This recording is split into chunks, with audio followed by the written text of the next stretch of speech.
So, where's my hat at? What did I Right do? behind you. Oh, yeah. So it'll take me an hour or so to get organized here. So oral cavity, this is about all we got, Vestibule, okay? The vestibule, we do have the vestibule, is that space in between your lips and gum where You can shoot it. you put your chew. And don't ever do it. I of course had to do it in high school once. I got so dizzy I fell down. And you'd think I'd learned from that experience, but I had to try it again. And I did, same thing happened, but I only tried it twice. Okay. The vestibule. pharynx, Okay, the pharynx. Okay. central incisor, Oh, okay, central incisor, lateral incisors, canines, bicuspid, and tricuspid. Yeah. So, that's the teeth. gingiva, Gingiva are your gums, that's a pretty good word, really.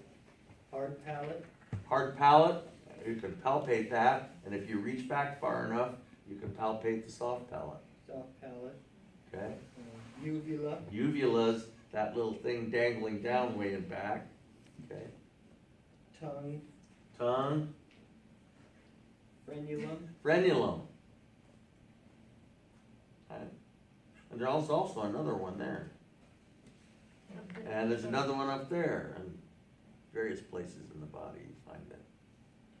Which one do you want though? Oh, I don't know, whichever one I asked.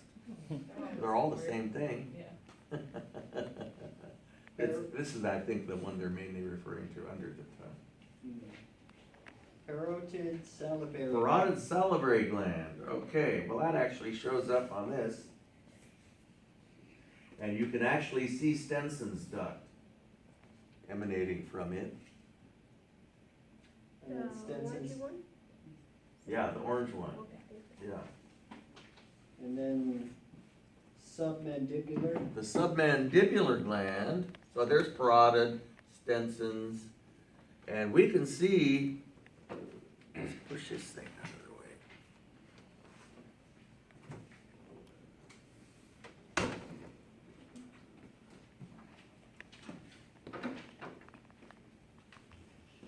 So we can see submandibular gland under here, right there, under the mandible, but there's no way I've ever been able to spot a Wharton's duct emanating from it.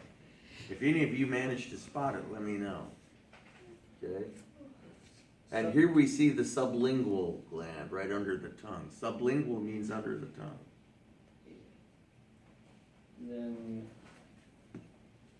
the pharynx, nasopharynx, oropharynx, laryngopharynx. Right, the ones we've already done those, so we know. I would ask those off the half head. Esophageal hiatus, Okay, so we start taking this apart. The esophageal hiatus, hiatus is a hole in a muscle where a tubular structure goes through. Okay? And you can see, I just wanted you to see how all this sits in there, and the liver occupies a large portion, sits kind of on top of the stomach. So the liver comes out, and there we see the stomach, and you can see the fundus of the stomach, and the cardiac sphincter is right inside there. And if I take this out, you can see this is the crus of the diaphragm there, and up right there is the esophageal hiatus with the esophagus coming through. Okay. when the fundus, So someone wrote diaphragm. They got that right. So what's the next one? fundus, Fundus. So the fundus is the part of the stomach that's up above where the esophagus comes in. the antrum, Okay, then we have the body, and the next little part is the antrum, a lot of people don't bother to distinguish between those two. Kinda hard to tell, really, you know what I mean? But this is definitely the pylorus down here. Pylorus is next, and then pyloric sphincter. The pyloric sphincter, and you can see the cardiac sphincter in there, and the pyloric sphincter right there. Okay, Lesser and greater curvature. the lesser curvature, okay, and the greater curvature.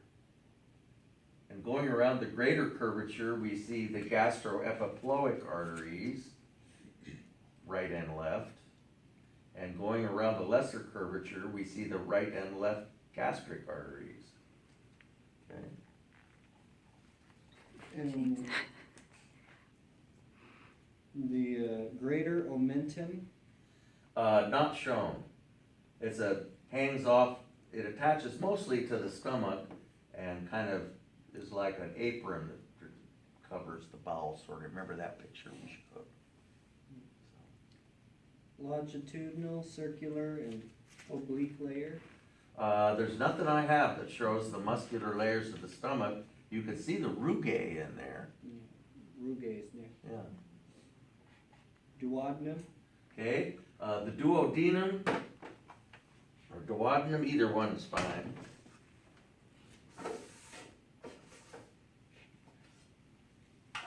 So, getting back to this model, of course, the stomach sits in there just like this. Okay? And it's just about to scale. And you can see how the stomach empties into the duodenal bulb, that first little bulgy part of the duodenum. For some reason, I call it duodenum. Okay? And so this first little part is the duodenal bulb, which is a little fatter than the rest of it, that curves around the head of the pancreas here. And then the duodenum loops, it's held up by a little ligament you can't see, and there are not many people that know this. It's called the ligament of Treitz. You don't have to know that. But that little ligament holds this loop of bowel, and when the bowel comes back forward, it is no longer the duodenum, it is the jejunum. So if I asked you this, you'd say jejunum, okay? If I asked you this, you'd say duodenum. So I certainly wouldn't ask it off that, you know, because how in the world would you ever tell anything off that? So for about the next 8 feet, it's jejunum. And how do you know where you go from the jejunum into the ileum? Well, we'll get to that. I would say, as long as I'm on that subject, I would say, you know that this is the last part of the small bowel right there, so that's gotta be ileum, just before it enters the colon. So, this is the distal ileum right here. And ileum. So, good, I was actually following the lab. Yeah, That's why I have a reader, is to keep me on the straight and narrow, which is hard to do anyway. So it was the middle part's the jejunum, and the last part's the ileum. And the mesentery. Okay, the mesentery is this connective tissue structure that supports the bowel, and here we see some of it, but it's hard to show because it's kind of like pages in a book. And they try and show 2 layers here. Here's a superficial layer and a deeper layer, but of course, we took the small bowel out already, and loops of small bowel are suspended by various pages in the book. Yeah. So it's a very complex structure, and mesenteric arteries run through almost every page of the book. And there's the ileocecal valve. Okay, the last part here, we can see, if I take this is the cecum, the first part of the colon, and if I look inside it, the reason they had it detachable is so that you could demonstrate the ileocecal valve, which is right there. So this is the distal ileum, and this is the cecum. So you can see where it gets its name, ileocecal. And we even saw a picture of my ileocecal valve. Okay, so didn't really look look like that, did it? Postural folds or hostra? Yeah, and the hostra, of course, are the little compartments that we saw. Okay, And then the cecum? so here's the cecum, and let me get this thing back on there.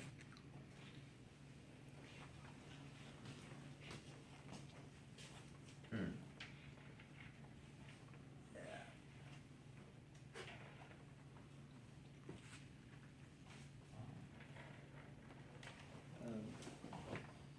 The vermiform appendix?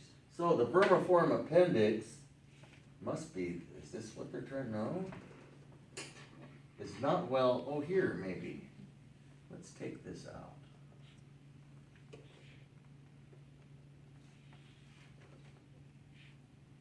Yeah. That's this little part right here. Okay, In the ascending colon? okay. Then we have ascending colon. And then this little kink right here is the hepatic flexure. Remember, liver on the right? Then this is the transverse colon. Then we have the splenic flexure. Then we have the descending colon. Then we have the sigmoid colon, where it returns to the center of the body. Okay? And the last little part of the colon is the rectum. And it is shown on our reproductive structures over here, I believe. Yeah. Okay, so.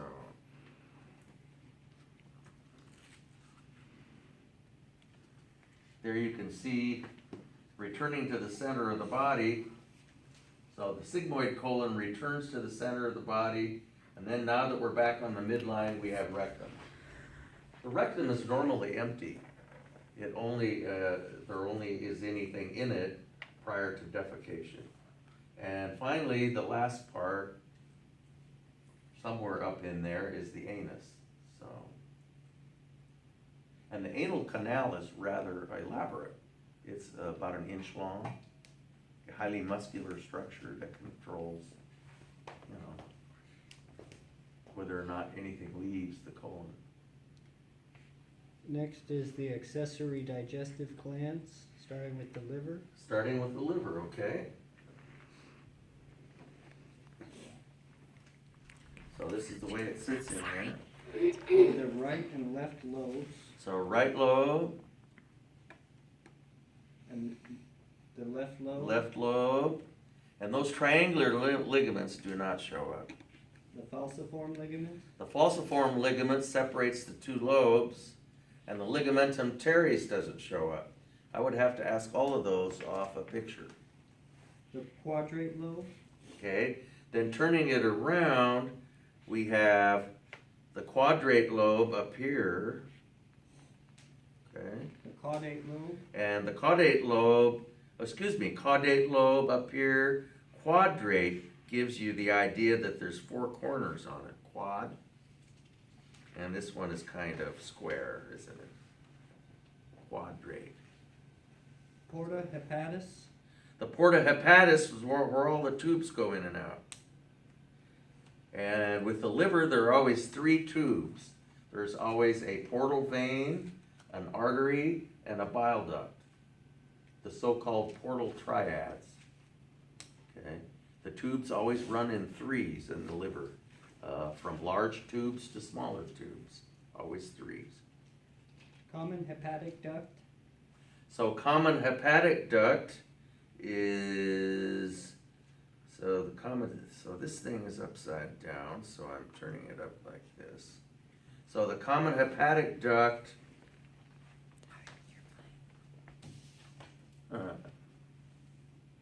okay. This is the common hepatic duct, which is really longer than that. Okay? And it branches into the right and left hepatic ducts. They just wanted to show it all here. Okay, and this is the cystic duct. And this is the common bile duct. Are we doing all the ducts now? Yeah. Okay, so let me, Oh, wait, maybe not actually. The cystic duct and the gallbladder are so next. let's go, this is a real a good gallbladder model. Another page. So we're doing gallbladder stuff now?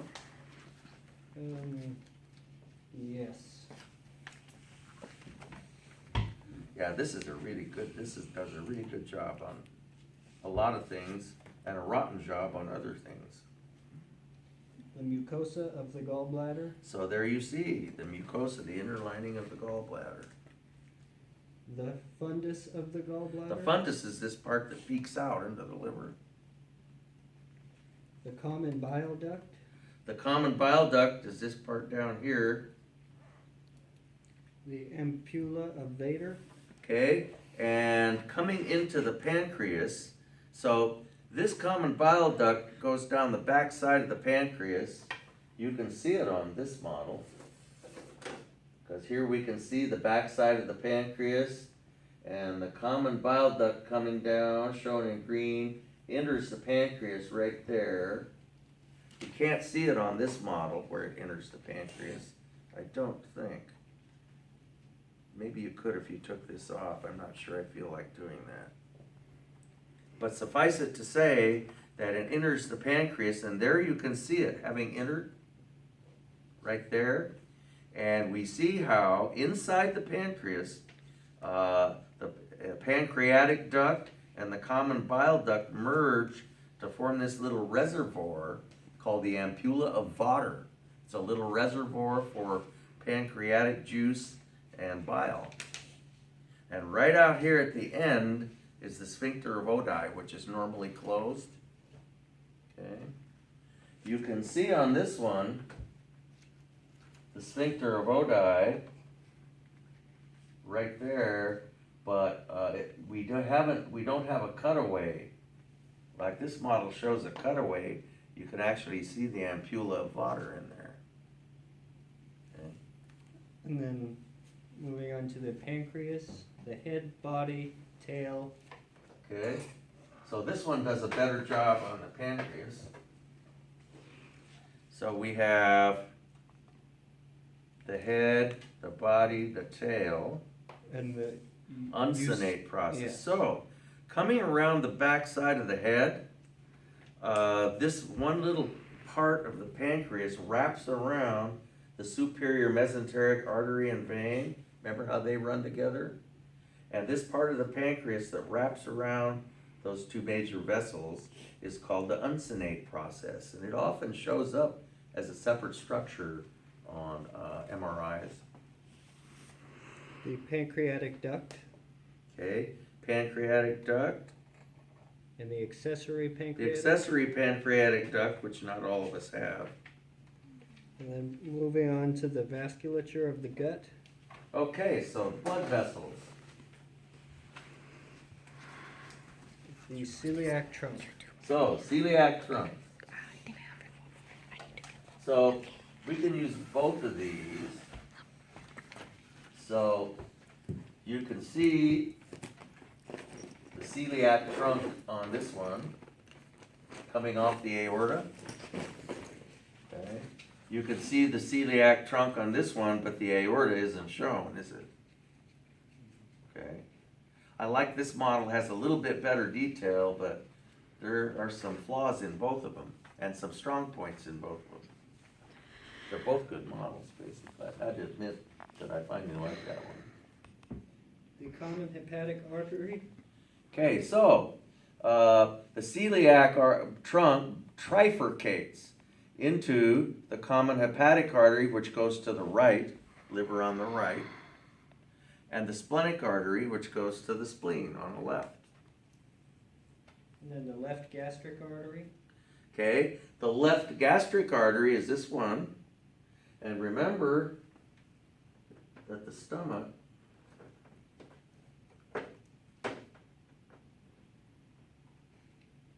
sits right in front of here.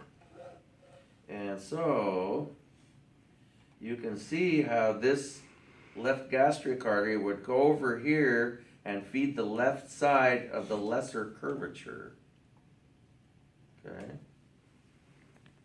That's why it's called the left gastric artery. The right gastric artery isn't shown on this one, but it is shown on this one. So the stomach would sit in front of here,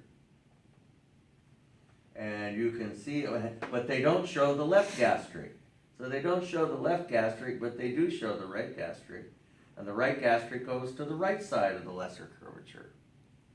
So this is right gastric, shows up on that one, and left gastric shows up on that one.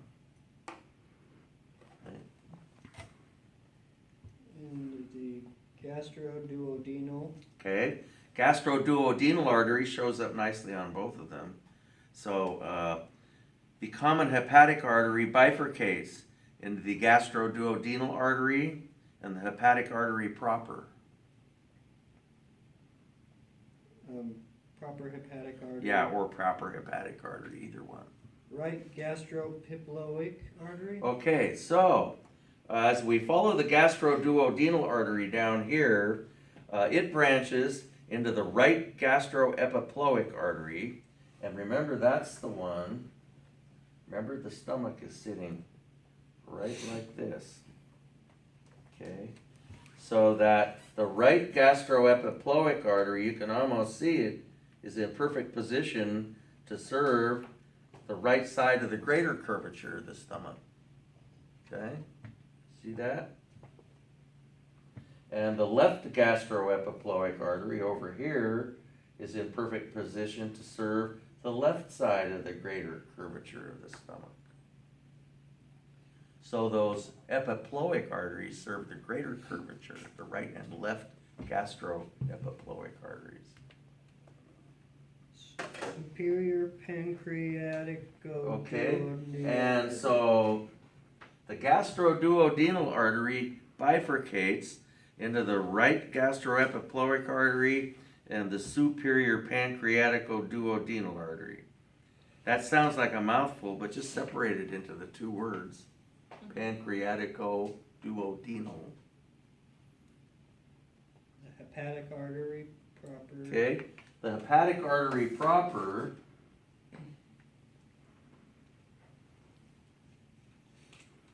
so we turn this upside down, and here's the hepatic artery proper, and it bifurcates into the left hepatic artery and the right hepatic artery. The splenic artery. Okay, the splenic artery is over here, and it gives off the left gastroepiploic artery. Superior mesenteric artery. So finally then, we're done with the branches of the celiac trunk. We now go, so this was the celiac trunk, now we go down to the superior mesenteric artery, and which branches into all of these intestinal arteries. And then the middle colic artery. Okay, the middle colic arteries, so, Right and left branches. yeah, so the middle colic artery serves the transverse colon. So now we go to this one. Okay, so here we see the transverse colon, okay? And we see the superior mesenteric artery. And right here it's giving off the middle colic artery. And you can see how the middle colic artery goes up and serves the transverse colon. We have the left branch of the middle colic artery and the right branch of the middle colic artery. The middle branch. Okay, there is no middle branch. Middle colic artery. Okay, but here's the middle colic artery. Connects onto there. Ascending and descending branches. Okay, now you have, or you're saying right colic artery. Oh, yes. Those were the two branches of the middle colic artery. Going back to over here, maybe I'll take that off now. So now we have superior mesenteric artery giving off the right colic artery. Over here goes the right side of the colon. And we have the descending branch of the right colic artery and the ascending branch of the right colic artery. And then the next one down here is the ileocolic artery. Okay? And you can either call it that one or that one. They're probably both branches of the ileocolic artery. Then we go to the inferior mesenteric artery. Okay, and the inferior mesenteric artery should be right there, but isn't shown. But it is shown here. Okay, so remember this mesentery is like pages in a book. So here's the upper page and the lower page.